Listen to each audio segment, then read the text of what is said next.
जय हिंद दोस्तों, नमस्कार। सत्य साई कॉमर्स गुरु यूट्यूब चैनल में आपका स्वागत है। दोस्तों, आज हम कक्षा 12वीं के जो छात्र कॉमर्स से व्यवसाय अध्ययन का पेपर देने जा रहे हैं उनके लिए बहुत ही महत्वपूर्ण एक वीडियो लेकर आ रहे हैं और इसमें हम लगभग 44 2 अंक वाले प्रश्नों को हम इसमें कवर करेंगे। दोस्तों, ये प्रश्न पिछले कई परीक्षाओं में पूछे गए हैं या फिर इनके पूछे जाने की भरपूर संभावना है। तो वीडियो को पूरा देखिए और अपने दोस्तों को शेयर कीजिए तथा लाइक कीजिए दोस्तों, और चैनल को सब्सक्राइब कीजिए। आइए दोस्तों, हम वीडियो शुरू करते हैं। आज की वीडियो का पहला प्रश्न है, प्रबंध किसे कहते हैं। तो दोस्तों, प्रबंध का मतलब होता है व्यवस्था करना।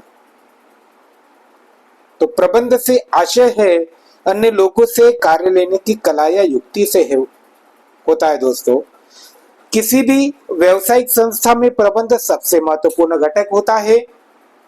प्रबंध को व्यवसाय की आत्मा कहा जाता है। दोस्तों, जिस तरह मनुष्य का शरीर बिना आत्मा के हाड़ मांस या हड्डियों का ढांचा या पुतला मात्र रह जाता है, दोस्तों ठीक उसी तरह कोई भी व्यवसायिक संस्था बिना प्रबंध के एक निश्चित निष्क्रिय समूह मात्र रह जाती है। तो दोस्तों, प्रबंध क्या है? अन्य लोगों से कार्य लेने की कला या युक्ति होता है।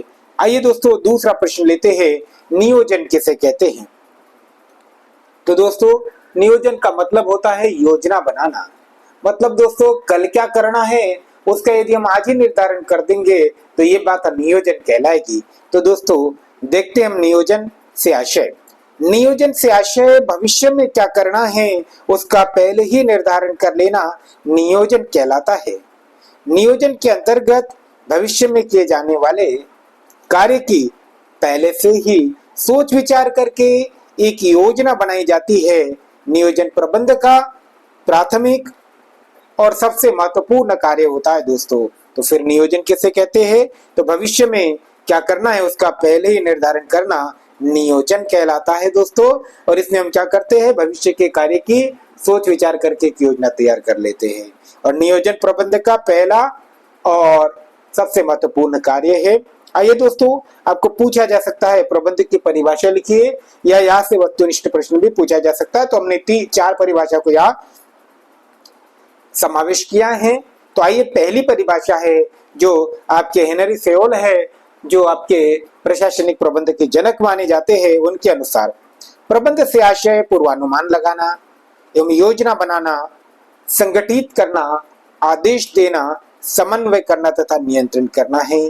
दोस्तों, इन महाशय ने हमारे अपने प्रबंध की परिभाषा में सभी प्रबंध के कार्यों का समावेश किया। बहुत ही सरल परिभाषा और अच्छी परिभाषा, पूर्ण परिभाषा है कि हेनरी सेयोल के अनुसार प्रबंध से आशय पूर्वानुमान लगाना, योजना बनाना, संगठित करना, आदेश देना, समन्वय करना तथा नियंत्रण करना है।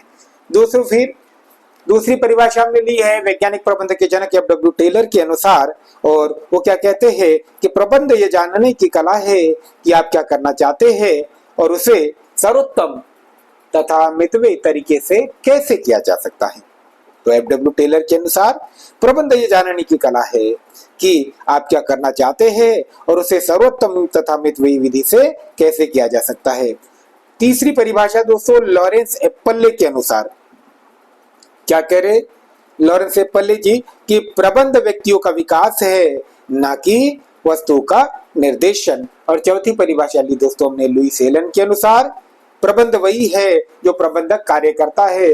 दोस्तों, ये कथन कई बार पूछा जाता है और फिर ऑप्शन आपको 4 होते हैं, इनमें से किसका कथन है। तो ध्यान से दोस्तों इस परिभाषा को याद रखिएगा, प्रबंध वही है जो प्रबंधक कार्य करता है, लुईस हेलन की परिभाषा है। दोस्तों, चौथे प्रश्न पे चलते हैं।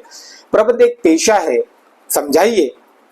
जिस तरह डॉक्टर, वकील, शिक्षक, इंजीनियर आदि का कार्य दोस्तों एक पेशा होता है, ठीक उसी तरह प्रबंधक का कार्य भी एक पेशा होता है।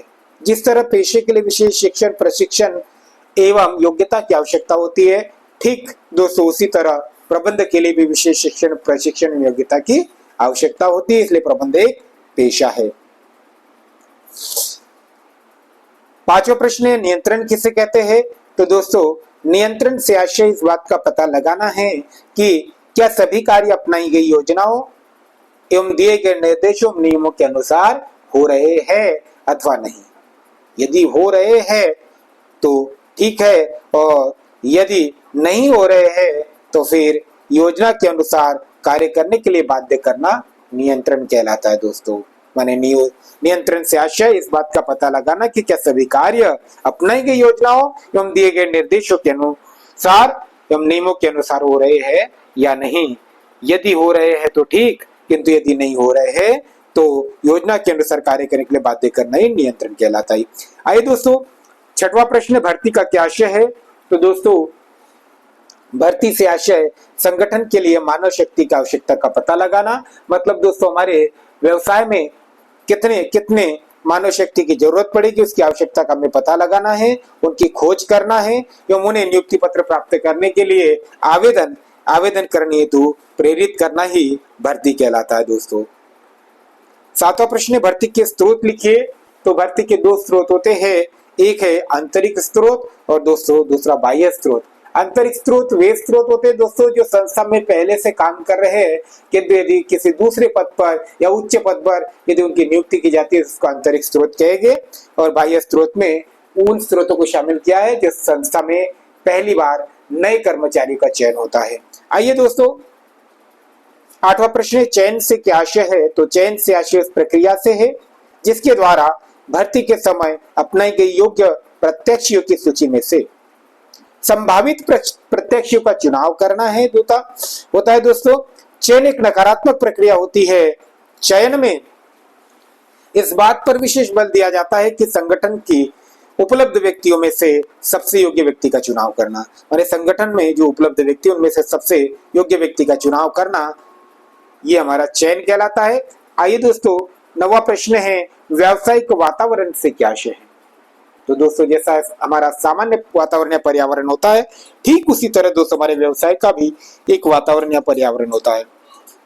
तो दोस्तों व्यावसायिक वातावरण से आशय उन सभी दशाओं, घटनाओं एवं प्रभावों के उस समूह से है जो व्यवसाय के चारों ओर विद्यमान रहते हैं तथा व्यवसाय को प्रभावित करते रहते हैं, उसे कहते हैं दोस्तों व्यावसायिक वातावरण।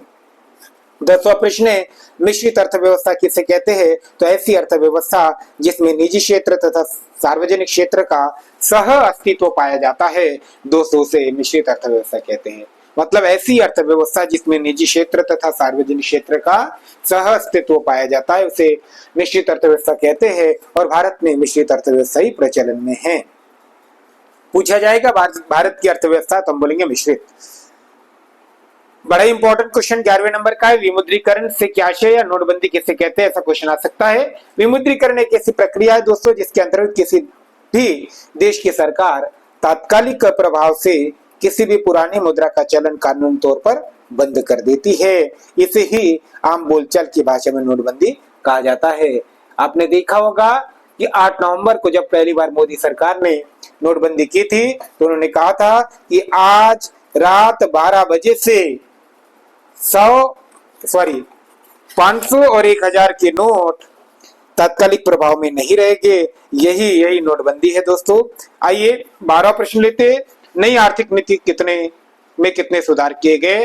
तो नई आर्थिक नीति ये तो पता होना चाहिए कब आई। तो दोस्तों जुलाई 1991 में, और इसमें उस समय नरसिम्हा सरकार थी और अपने मनमोहन सिंह जी हमारे वित्त मंत्री थे, और उस समय ये नई आर्थिक नीति लागू की गई थी। इसमें 3 सुधार किए थे, उदारीकरण, निजीकरण और वैश्वीकरण दोस्तों। आइए उदारीकरण से क्या आशय है। तो दोस्तों उदारीकरण का मतलब होता है उदार प्रवृत्ति। मतलब है कि जो नियम, कानून, लाइसेंस है उसमें थोड़ी सी ढील दे देना। तो देखो दोस्तों उदारीकरण से आशय सरकार द्वारा उद्योग में लगने वाले लाइसेंस, नियंत्रण, कोटा, प्रशुल्क आदि सरकारी हस्तक्षेपों को कम करना है ताकि देश को आर्थिक विकास के मार्ग पर पहुंचाया जा सके। तो लाइसेंस या फिर जो नियंत्रण आदि में थोड़ी ढील दे देना, ये उदारीकरण है। इंपॉर्टेंट क्वेश्चन है दोस्तों, आप उसको वीडियो को पॉज कीजिए, लिखिए और उसको ध्यान से याद कीजिए दोस्तों। आइए 14वां प्रश्न है, निजीकरण से क्या आशय है? तो सरल शब्दों में निजीकरण से आशय ऐसी औद्योगिक इकाइयों को निजी क्षेत्र को हस्तांतरित करना है दोस्तों, जो अभी तक सरकारी स्वामित्व और नियंत्रण में थी। मतलब दोस्तों बहुत सारी ऐसी इकाइयां जो पहले गवर्नमेंट के क्षेत्र में काम कर रही थी, जिस पर गवर्नमेंट का स्वामित्व और नियंत्रण था, अभी वो निजी लोगों को बेच दिया गया है और बहुत सारे क्षेत्रों का अभी निजीकरण हुआ है, उसे ही हम निजीकरण कहते हैं। 15वां प्रश्न दोस्तों, भारत की कोई दो आर्थिक नीतियों के नाम लिखिए। तो बहुत सारे आर्थिक नीतियां है, आयात निर्यात नीति, रोजगार नीति, औद्योगिक नीति, कृषि नीति, कर नीति, शिक्षा नीति आदि दोस्तों। तो 16वां प्रश्न है दोस्तों, नई आर्थिक नीति में किन किन व्यक्तियों के लिए लाइसेंस लेना अनिवार्य है या किन किन उद्योगों के लाइसेंस लेना अनिवार्य है? तो दोस्तों इसमें परमाणु ऊर्जा है, सिगरेट व सिगार है, पशु वसा व तेल है, चीनी उद्योग है, इनमें लाइसेंस की जरूरी कर दिया गया है दोस्तों। फिर 17वां प्रश्न, नियोजन के अंतर्गत 5W कौन से? W का मतलब दोस्तों जिनकी स्पेलिंग अंग्रेजी के W वर्ड से शुरू होगी। तो पहला है दोस्तों व्हाट माने क्या, दूसरा है दोस्तों वेयर माने कहा, तीसरा है दोस्तों व्हेन मतलब कब, और चौथा है दोस्तों व्हाई मतलब क्यों, और तथा लास्ट है पांचवा व्हेन मतलब कौन, हु। आइए दोस्तों, माने क्या क्या है दोस्तों कि क्या, कहा, कब, क्यों और तथा कौन। 18वां प्रश्न, नियम का अर्थ स्पष्ट कीजिए दोस्तों। तो नियम हम क्यों बनाते हैं दोस्तों? कि नियम हम इसलिए बनाते हैं कि अनुशासन बनाने में हमारे को सहयोग मिलती है। तो नियम से आशय उन बिंदुओं से होता है जो इस बात को व्यक्त करते हैं कि विशिष्ट परिस्थिति में बिना किसी विचलन से क्या किया जाना चाहिए और क्या नहीं किया जाना चाहिए। बजट से क्या आशय? 19वां प्रश्न है, इंपॉर्टेंट क्वेश्चन है। बजट किसी व्यवसाय के आय व्यय का एक ब्यौरा होता है दोस्तों, है ना, जिसे संख्यात्मक रूप में प्रदर्शित किया जाता है और जो एक निश्चित अवधि के लिए बनाया जाता है। तो देखिए क्या लिखा है कि बजट किसी व्यवसाय के आय और व्यय के विषय में भविष्य की एक वित्तीय योजना होती है जिसे संख्यात्मक रूप में प्रदर्शित किया जाता है एवं एक निश्चित अवधि के लिए बनाया जाता है। 20वां प्रश्न है, अभिप्रेरणा से क्या आशय है? तो दोस्तों अभिप्रेरणा को मोटिवेशन कहते हैं या प्रेरणा कहते हैं। तो दोस्तों अभिप्रेरणा एक उत्साह है, माने कर्मचारियों के बीच में यदि हम या व्यक्ति के बीच में यदि किसी कार्य के प्रति उत्साह जागृत करेंगे तो यही हमारा अभिप्रेरणा होती है दोस्तों। तो अभिप्रेरणा से आशय कर्मचारियों में कार्य करने की इच्छा शक्ति को जागृत करना है। किसी व्यक्ति में किसी कार्य को करने की अनगिनत क्षमता या योग्यता हो सकती है, किंतु उसका तब तक कोई महत्व नहीं होता जब तक वह अपने इच्छा शक्ति से या मनोबल से कार्य करने के लिए राजी ना हो। अतः कर्मचारी की इच्छा शक्ति से कार्य करने के लिए राजी करना ही अभिप्रेरणा कहलाता है और अभिप्रेरणा एक सबसे महत्वपूर्ण काम होता है दोस्तों, क्योंकि कर्मचारी अभिप्रेरित होंगे तभी वो अपने अपने कार्य को बड़े ही उत्साह के साथ और सफलतम तरीके से कर सकते हैं। 21वां प्रश्न, मौद्रिक या वित्तीय अभिप्रेरणा क्या होती है? तो दोस्तों एक होती है अवित्तीय या अमौद्रिक प्रेरणा, दूसरी होती है मौद्रिक। तो दोस्तों जिन अभिप्रेरणा के बदले में हम कोई धन या वस्तु कर्मचारियों को प्रदान करते तो उसको कहते हैं मौद्रिक प्रेरणा, और जिन जिन अभिप्रेरणा के बदले हम कर्मचारी को धन वस्तु प्रदान नहीं करते तो उसको बोलते अमौद्रिक अभिप्रेरणा। तो यहाँ पे दोनों आ गया दोस्तों, दोनों प्रश्न हमने समझ में आ गया, चाहे हमें वित्तीय पूछे या गैर वित्तीय पूछे, मौद्रिक अमौद्रिक पूछे, हम दोनों का आंसर लिख देंगे। तो या देखो वित्तीय प्रेरणा या मौद्रिक प्रेरणा क्या है? यदि कर्मचारियों को अभिप्रेरित करने के लिए यदि धन या किसी वस्तु का प्रयोग किया जाता है तो उसे वित्तीय मौद्रिक अभिप्रेरणा कहा जाता है। जैसे वेतन देना, मजदूरी देना, बोनस देना, कमीशन देना, उपहार या भेंट देना, ये आपकी मौद्रिक प्रेरणा है। और यदि कर्मचारी को अभिप्रेरित करने के लिए धन या वस्तु का प्रयोग नहीं करेंगे तो उसको कहेंगे अमौद्रिक अभिप्रेरणा। जैसे कि काम की सराहना करना दोस्तों, कार्य की सुरक्षा करना, अच्छा वातावरण प्रदान करना, ये सब अमौद्रिक अभिप्रेरणा है। 22वां प्रश्न, संगठन का अर्थ। तो दोस्तों नियोजन के बाद हम संगठन का ढांचा तैयार करते, मतलब दूसरा काम है। तो नियोजन हो जाने के बाद उसे क्रियात्मक रूप देना होता है और प्रबंधक ये कार्य संगठन के माध्यम से करता है दोस्तों। संगठन एक प्रकार से मानव, माल, मशीन तथा अन्य साधनों को अनुकूलतम आकार एवं मात्रा में प्राप्त करने का साधन है। संगठन को व्यवसाय का शरीर कहा जाता है दोस्तों, और व्यवसाय के सारे कार्य संगठन के माध्यम से ही पूरे होते हैं। हमें ध्यान में रखना है कि संगठन एक प्रकार से मानव, माल, मशीन तथा अन्य साधनों को अनुकूलतम मात्रा में आकार में प्राप्त करने का साधन है। मतलब व्यवसाय के लिए कितने मानव की जरूरत पड़ेगी, कितने मशीनों की जरूरत पड़ेगी, कितने रॉ मटेरियल, कितने बाकी संसाधनों की जरूरत पड़ेगी, उसको अनुकूलतम मात्रा में आकार में प्राप्त करने का जो साधन है उसे हम दोस्तों संगठन कहते हैं। आइए दोस्तों, औपचारिक संगठन से क्या आशय है? तो दोस्तों एक होगा औपचारिक संगठन, दूसरा होगा अनौपचारिक संगठन।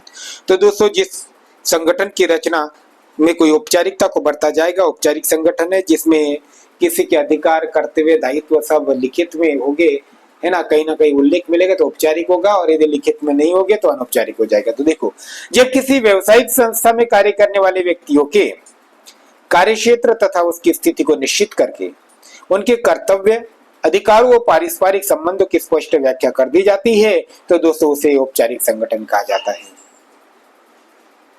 फिर दोस्तों विकेंद्रीकरण किसे कहा जाता है? तो दोस्तों यह विकेंद्रीकरण और केंद्रीकरण दो प्रश्न बन सकते हैं। तो हेनरी फ्योल के अनुसार दोस्तों अधीनस्थ वर्ग की भूमिका के महत्व में वृद्धि करने वाला प्रत्येक कार्य विकेंद्रीकरण है। माने महत्व में वृद्धि करने वाला प्रत्येक कार्य विकेंद्रीकरण है। और दोस्तों कमी, यदि केंद्रीकरण पूछा तो यही लिखेंगे, अधीनस्थ वर्ग की भूमिका के महत्व में कमी करने वाला प्रत्येक कार्य केंद्रीकरण है। वृद्धि करने वाला विकेंद्रीकरण, और अधीनस्थों की भूमिका में कमी करने वाला विकेंद्रीकरण, वो हो गया केंद्रीकरण। फिर दोस्तों 25वां प्रश्न है आपका, नियुक्तिकरण से क्या आशय है? तो दोस्तों नियुक्तिकरण को कई बार अंग्रेजी वर्ड से पूछा जा सकता है, स्टॉफिंग। तो नियुक्तिकरण से आशय किसी पद पर किसी योग्य व्यक्ति की नियुक्ति करने से है। नियुक्तिकरण प्रबंधक एक ऐसा महत्वपूर्ण प्रशासनिक कार्य है जिसके द्वारा संगठन की योजना के आधार पर आवश्यक पदाधिकारी एवं कर्मचारी की नियुक्ति करना, प्रशिक्षण देना, पदोन्नति करना, सेवा मुक्ति एवं स्थानांतरण की व्यवस्था करना आदि शामिल होता है। दोस्तों इसमें केवल नियुक्ति करना ही नहीं आता है, उसके साथ साथ कर्मचारियों को का प्रशिक्षण देना भी है, पदोन्नति करना है, सेवा मुक्ति जिसको रिटायरमेंट है, और ट्रांसफर माने स्थानांतरण भी सब हमारे स्टाफिंग मतलब नियुक्तिकरण के अंतर्गत आता है। दोस्तों यह सतत चलने वाली प्रक्रिया है और यह मानवीय तत्व है। दोस्तों 26वां प्रश्न है, वित्तीय प्रबंध का अर्थ लिखिए। तो दोस्तों जैसे हमारा सामान्य प्रबंध है उसकी एक शाखा वित्तीय प्रबंध है, उसी की शाखा एक विपणन प्रबंध है, उसी की शाखा एक आपका मैनेजमेंट अकाउंटिंग भी है। दोस्तों तो वित्तीय प्रबंध से आशय व्यवसाय की वित्तीय आवश्यकता का पूर्वानुमान लगाना, नियोजन करना एवं विभिन्न स्रोतों से पूंजी प्राप्त करना तथा उपलब्ध पूंजी का कुशलतम उपयोग करना है। वित्तीय प्रबंध सामान्य प्रबंध की एक शाखा होती है। तो दोस्तों ध्यान में रखना, सबसे इंपॉर्टेंट शाखा होती है वित्तीय प्रबंध, क्योंकि वित्त व्यवसाय का जीवन रक्त होता है और उसके बिना हम व्यवसाय का संचालन संभव नहीं होता। आइए विपणन से क्या आशय है? विपणन को अंग्रेजी में मार्केटिंग कहते हैं। तो दोस्तों विपणन से आशय उन व्यावसायिक क्रियाओं से होता है जो वस्तु एवं सेवाओं को उत्पादकों से उपभोक्ता तक पहुंचाने के लिए की जाती है, सब विपणन में आता है। जैसे कि यातायात दोस्तों, माने जहां माल निर्माण हो गया उत्पादक कहेंगे, वहां से लेकर उपभोक्ता तक पहुंचाने के लिए हमें यातायात की जरूरत पड़ेगी, विज्ञापन की जरूरत पड़ेगी, है ना दोस्तों, विक्रय की जरूरत पड़ेगी, है ना, बीमा की जरूरत पड़ेगी, बैंक की जरूरत पड़ेगी, सब हम विपणन में इसको शामिल कर देंगे। नेक्स्ट क्वेश्चन है, ब्रांडिंग किसे कहते हैं? तो दोस्तों ब्रांड से आशय किसी उत्पाद को प्रदान की गई वह विशिष्ट पहचान है जो एक वस्तु को दूसरे वस्तु से अलग रखती है, और ब्रांड बिक्री बढ़ाने में सहायक होता है। दोस्तों और ब्रांड कोई नाम, शब्द, कलर, वस्तु कुछ भी हो सकती है।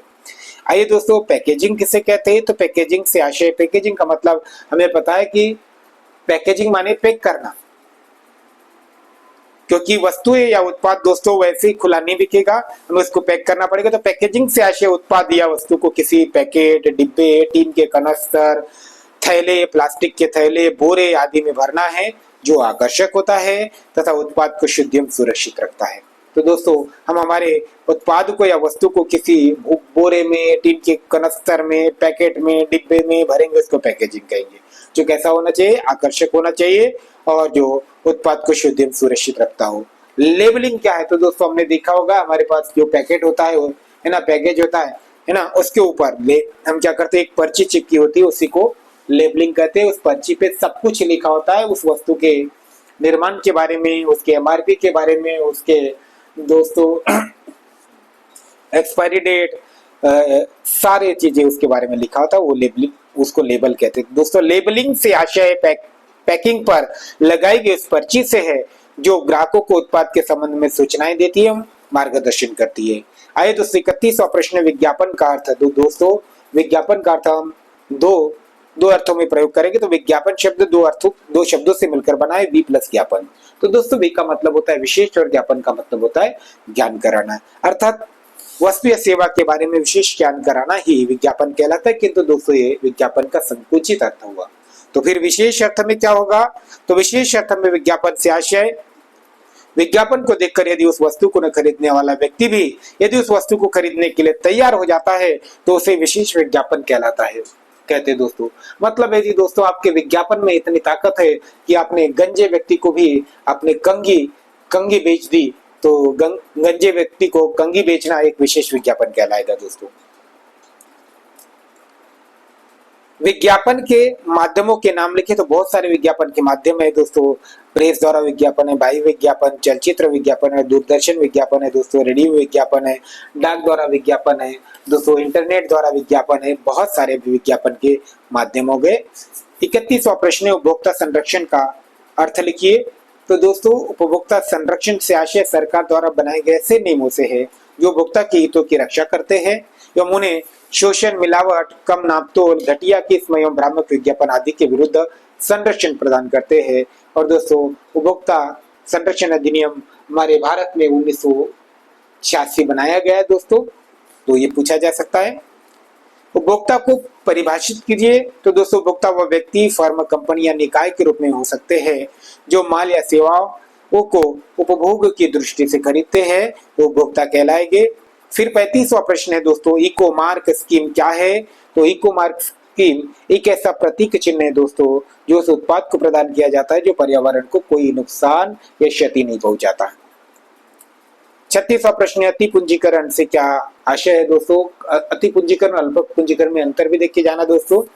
तो अति पूंजीकरण का मतलब है दोस्तों, अति पूंजीकरण से आशय उस स्थिति से है जब व्यवसाय में पूंजी की मात्रा वास्तविक आवश्यकता या लाभ अर्जित करने की क्षमता से अधिक होती है, माने ज्यादा पूंजी की मात्रा हो जाती है, और जिसके कारण क्या होगा दोस्तों कि पूंजी पर दिया जाने वाला लाभांश इतना कम होता है कि बाजार में अंश का जो मूल्य सममूल्य से कम हो जाता है, तो उसको बोलते हैं अति पूंजीकरण।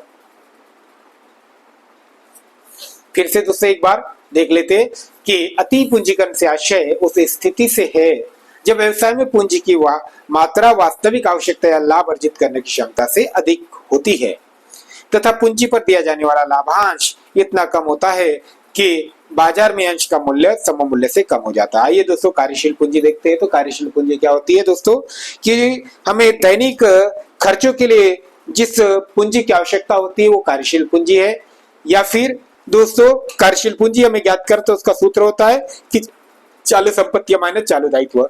तो दोस्तों सामान्य शब्दों में चालू संपत्ति एवं चालू दायित्व का अंतर कार्यशील पूंजी कहलाता है। दूसरे शब्दों में व्यवसाय के दैनिक व्यय की पूर्ति के लिए जिस पूंजी की आवश्यकता होती है उसे कार्यशील पूंजी कहते हैं। जैसे वेतन, मजदूरी, किराया, कच्चा माल आदि को खरीदने के लिए लगी पूंजी हमारी कार्यशील पूंजी है। इंपॉर्टेंट क्वेश्चन दोस्तों, नव प्रवर्तन से क्या आशय है?